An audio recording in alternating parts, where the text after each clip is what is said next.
ஓம் ஸ்ரீராம ராம ராமேதி ரமே ராமே மனோரமே சகசிரநாம தத்துல்யம் ஸ்ரீராமநாம வராணனே.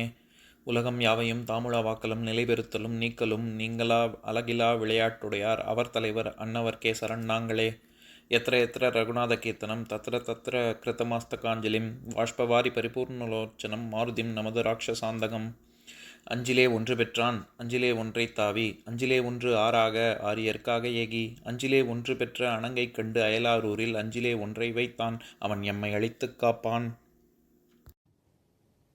இன்னைக்கு நம்ம கம்பராமாயணத்துல பாலகாண்டத்துல வேள்வி படலத்துல 56வது பாடல் பார்க்க போறோம். பாக்கியம் எனக்கு உளது என நினைவூறும் பான்மை போக்கி நிற்கு இது பொருள் என உணர்கிலன் புவனமாக்கி மற்றவை அனைத்தையும் அணிவயிற்று அடக்கி காக்கும் நீ ஒரு வேள்வி காத்தனை எனும் கருத்தே. இதுதான் பாட்டு. இப்ப பதம் பிரிச்சு பொருள் பார்க்கலாம்.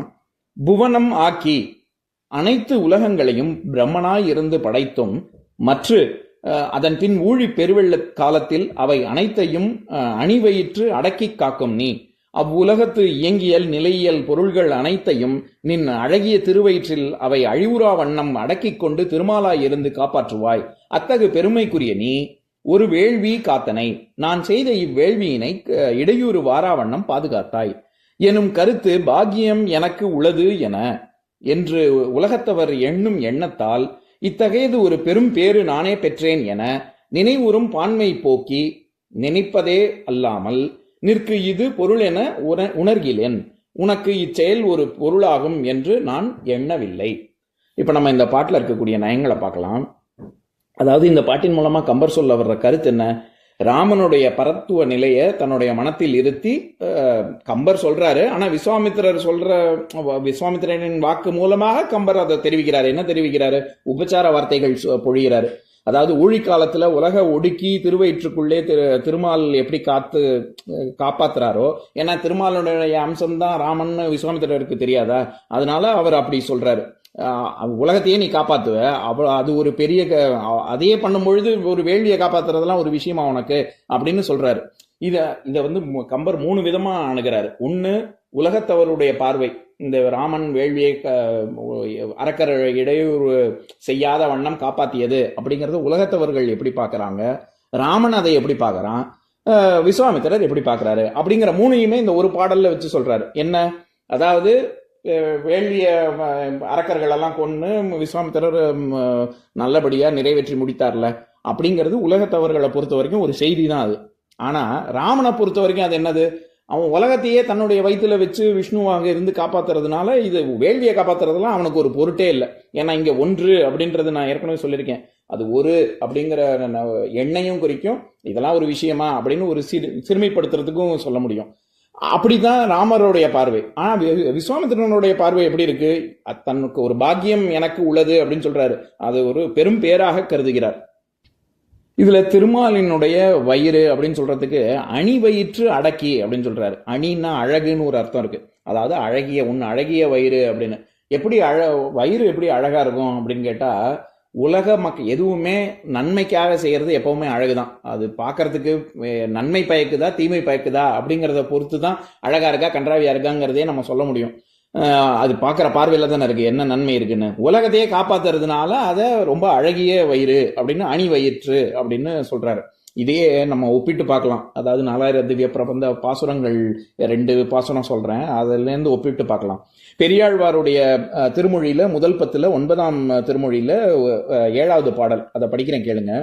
பொத்த உரலை கவிழ்த்து அதன் மேலேறி தித்தித்த பாலும் தடாவினில் வெண்ணையும் மெத்த திருவயிறார விழுங்கிய அத்தன் வந்து என்னை புறம்புல்குவான் ஆழியான் என்னை புறம்புல்குவான் அப்படின்னு அவர் பாடியிருப்பாரு. அதாவது அடியில ஓட்ட போட்ட ஒரு உரலை கவுத்து வச்சு அதை மேல ஏறி நின்று நீ வந்து வெண்ணெய் பால் எல்லாத்தையும் எடுத்து சாப்பிடக்கூடிய தலைவன், நீ எப்ப எனக்கு நண்பன் ஆவாய் அப்படின்ற பாடல்ல அவர் என்ன மாதிரியான திருவயிறு அப்படின்னு சொல்றாருல, அந்த திருவயிறு அப்படின்னு சொன்னாலும் சரி. அதே பாடல் இன்னொரு பாசுரம் இருக்கு, அதையும் சொல்றேன் கேளுங்க.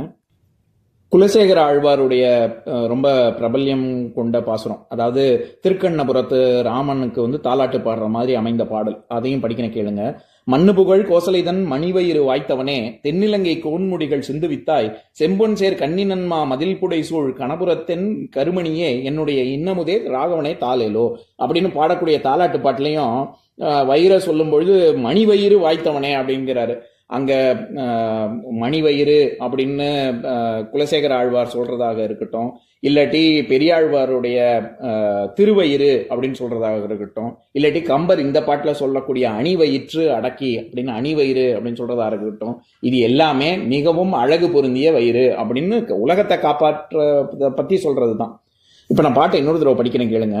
பாக்கியம் எனக்கு உளது என நினைவுறும் பான்மை போக்கி நிற்கு இது பொருள் என உணர்கிலன் புவனம் ஆக்கி மற்றவை அனைத்தையும் அணிவயிற்று அடக்கி காக்கும் நீ ஒரு வேள்வி காத்தனை எனும் கருத்தே.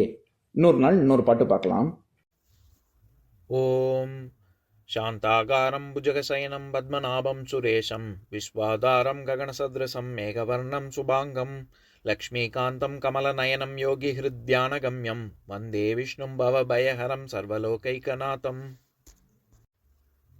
உம்பரோடு இம்பர்காரும் உலகம் ஓர் ஏழும் ஏழும் எம்பெருமான் என்று ஏத்தி இறைஞ்சி நின்று ஏவல் செய்ய தம்பியரோனும் தானும் தருமமும் தரணி காத்தான் அம்பரத்து அனந்தர் நீங்கி அயோத்தியில் வந்த வள்ளல். ஓம் பூர்ணமதః பூர்ணமிதம் பூர்ணாத் பூர்ணமுதஸ்யதே பூர்ணஸ்ய பூர்ணமாதாய பூர்ணமேவாவசிஷ்யதே. ஓம் சாந்தி சாந்தி சாந்திः. ஓம் சர்வேஷாம் ஸ்வஸ்திர்பவது சர்வேஷாம் சாந்திர்பவது சர்வேஷாம் பூர்ணம் பவது சர்வேஷாம் மங்களம் பவது. ஓம் சாந்தி சாந்தி சாந்திः. ஓம் சர்வே பவந்து சுகினः சர்வே சந்து நிராமயாः சர்வே பத்ராணி பஷ்யந்து மா கஷ்சித் துக்கபாக் பவேத்.